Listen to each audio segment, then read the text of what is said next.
With VTL flights set to take off between Singapore and Malaysia, many travellers are eagerly awaiting the details. Integrated Shield Plan policyholders will be getting a wider choice of specialist doctors on insurance panels. And a drug trafficker gets a further stay of execution after testing positive for COVID-19. You're watching The Big Story, coming to you live from the Straits Times newsroom. I'm Olivia Quay. You can subscribe to the Straits Times channel so you never miss a single episode. 24 hours after the announcement, travellers are waiting for more information and details of the vaccinated travel lanes between Singapore's Changi Airport and Malaysia's Kuala Lumpur International Airport. For the thousands stuck in Singapore and Malaysia since borders were shut last year, this will mean many long-awaited reunions. The Singapore-KL air route was among the busiest in the world before the pandemic struck. Transport Minister S. Iswaran saying yesterday the initial 6 VTL flights between Malaysia and Singapore should be able to meet demand. Joining me with more is our Malaysia correspondent, Ram Anand. He's connecting from Kuala Lumpur. Welcome back to the show, Ram. So what's the reaction you're getting from travellers and airlines? What are they saying? I think airlines are still waiting for more information about the standing operating procedures. So Air Asia has issued a statement saying that they are looking forward to participating in the VTL scheme, but they're waiting for more details as things go on. As for travelers, I think Malaysian workers, especially those who are in Singapore, who have been sort of stranded in Singapore for the past year and a half, for them, they are still waiting for a VTL by land, because a VTL by air for them is still not the most cost-efficient manner to cross borders and visit their families back. So at the moment, it's still being seen as a mode of travel that will benefit business travelers or people who want to come and visit families for their long term, not for the regular commuters or the hundreds of thousands of people, Malaysians who are working in Singapore right now.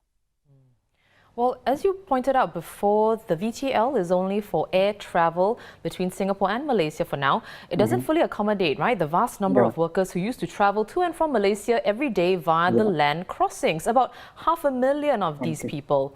So how far do you think the VTL will go in reviving Malaysia's economy, Ram?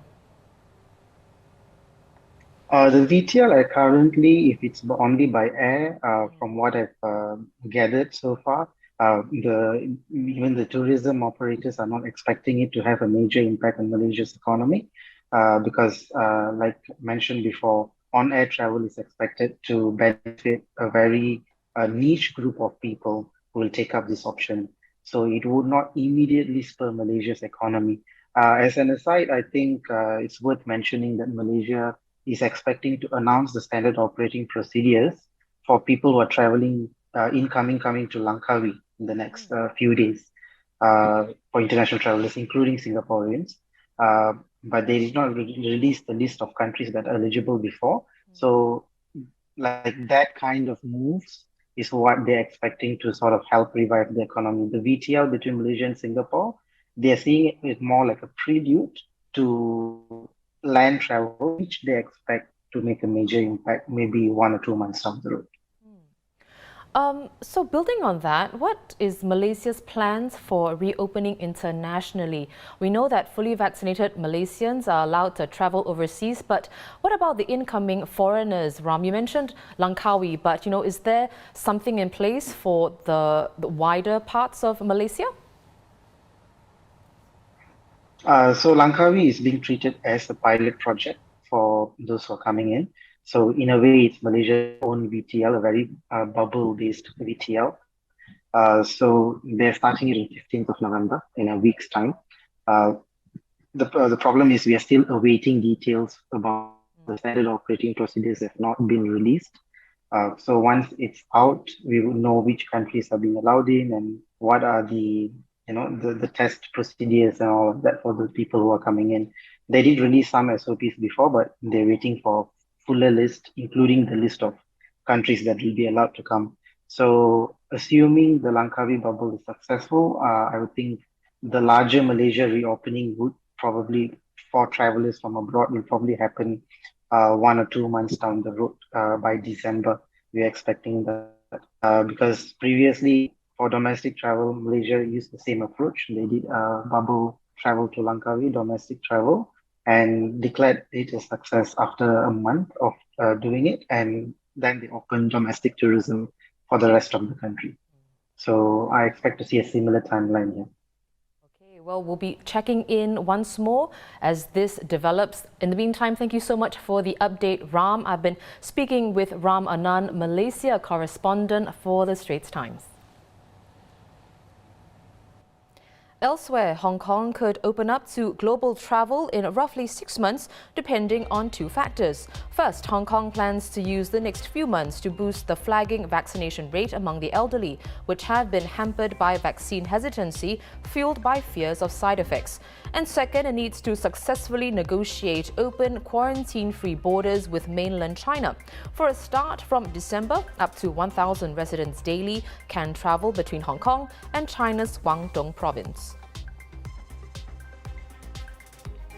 Well, over in China, still the only country in the world with a COVID-19 elimination strategy, it's reporting more infections in asymptomatic people. Among the 89 confirmed cases, 46 had no outward signs of the disease, the first time that infected asymptomatic people outnumbered those with symptoms. And it comes as 20 of China's 31 provinces reported cases of the Delta variant.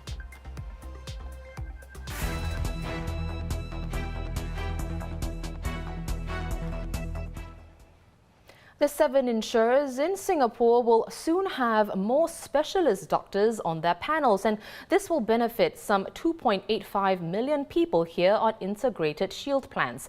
4 insurers, AIA, Aviva, AXA and Great Eastern Life, have committed to having at least 500 specialists on their panels by the end of the year. NTUC Income and Prudential will have at least 450 and Raffles Health Insurance will have 250. Some have already reached their targets. As at end August, there are 1,235 eligible private sector specialists in Singapore, and 79% of them are on at least one insurance panel. Not all want to be, though, because it often includes pre-negotiated payment rates. This change following complaints from policyholders and doctors alike. Health correspondent Linette Lai is here to share more. So, Linette, let's set the scene first. What were these complaints? Okay, so firstly, as you said, we had patients who felt that these medical panels are too small. So, for example, if they wanted to get the full benefit of their insurance plans, they would have had to change doctors to a doctor who was actually on the panel. For example, if you see a panel doctor, there's a cap on how much you might have to pay out of pocket, whereas if you see a doctor who's not on the panel, there's no cap, and so generally you might end up paying more. And secondly, the complaints also came from private specialist doctors who were not able to get on the panels. Some of them said, these panels are very exclusive, and they asked why even with a good track record, they're rejected from the panels. I've mentioned briefly about how many specialists the 7 insurers have committed to. Linette, how significant will all of this end up being?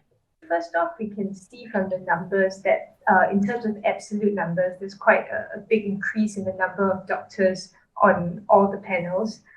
Some insurers, I believe, are increasing the number of doctors by as much as 63%.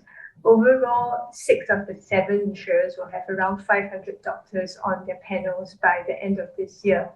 But one thing we do have to keep in mind that not every doctor is going to be with every insurer, but of course, most policyholders, you are tied to a certain insurer. So that, in a sense, limits the choice that you have. And another thing to keep in mind also is that even though you're bringing a lot of specialists on board, but you have to also make sure that the makeup of the specialists reflects the needs of your policyholders.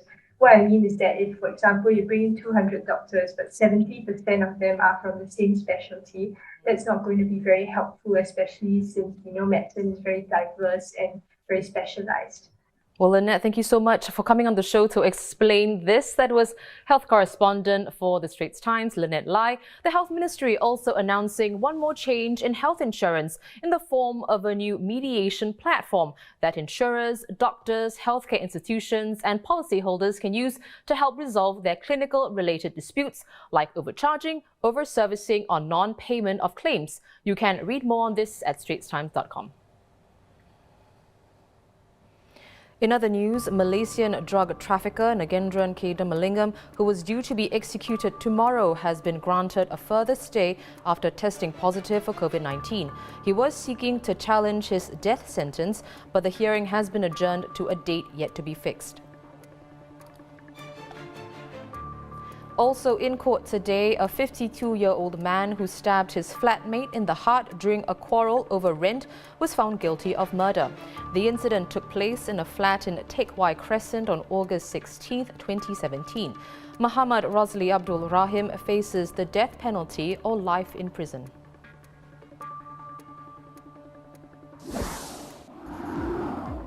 Well, those are our top stories for today. For more news and videos, visit straitstimes.com and subscribe to our YouTube channel by hitting the red button below.